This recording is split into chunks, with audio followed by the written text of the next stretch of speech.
Hey everybody, welcome into the weekly video. The lovely Michelle, yes, is behind the camera. So, all right, I found a couple of things that might help some of you buyers out there with your frustration that's going on. My buddy Brad and I were talking the other day, and we're going to talk about some details of some information I found on what might help you with making an offer stronger when you're pursuing a property. But Brad and I were talking about something else I'll mention at the end. But your offer strength right now, okay? If there's any chance you can do a 20% down payment, these are the benefits of a 20% down payment. Your the interest rate could be lower. Some banks will give you a break for putting more money down. You're less risk for them. If you put more money, more skin into the game, they might give you a lower interest rate. You'll pay less for the house via less accrued interest. So if you go out 30 years, 20 years, whatever, you're going to pay less interest. Makes sense, right? Your offer will stand out. If you're going to be in competition with FHA buyers with 3.5% down, VA 0% down, a conventional with 10% down, you're going to stand out because you got more skin in the game. No PMI. Private mortgage insurance is that annoying little insurance that you have to pay. You pay in the event that you default, the bank gets covered. It's 0.65% of the mortgage amount divided by 12. So if you do that math, you save that money. Okay? Those are the benefits if you can do it. Oh, we're not going to go there yet. Inspections. Okay? Most people are saying, oh, waive inspections, waive inspections. Listen, I don't counsel people to waive inspections.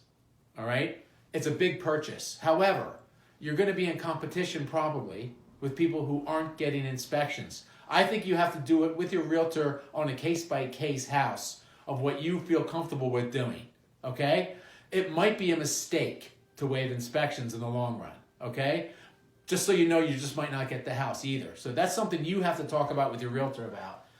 Flexible closing date. Listen, stay flexible. Find out what the seller needs. Accommodate it, okay? That's one thing you can do, right? Accommodate the seller in any other way you can. It's funny, I have clients that just won a house that they put an offer in on that were multiple offers. They offered to walk their dog while they looked for other houses. So little things like that can help, okay? So these are things that can make it stronger for you, okay? Let's just sneak over here before I get to the last point.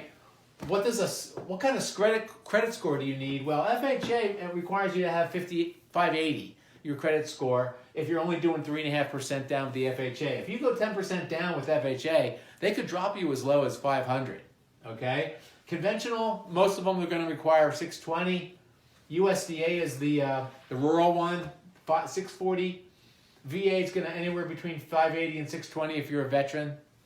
Okay, let's talk about tax refund or stimulus. Okay, so in Pennsylvania, the average tax refund this year people are getting is $2,742. Okay?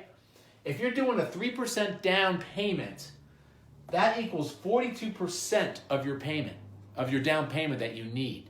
And that's pretty cool. You're more than you're about halfway there, saving for your down payment. If you saved your stimulus that you got for COVID, go buy the house. You could probably buy it at that point, okay?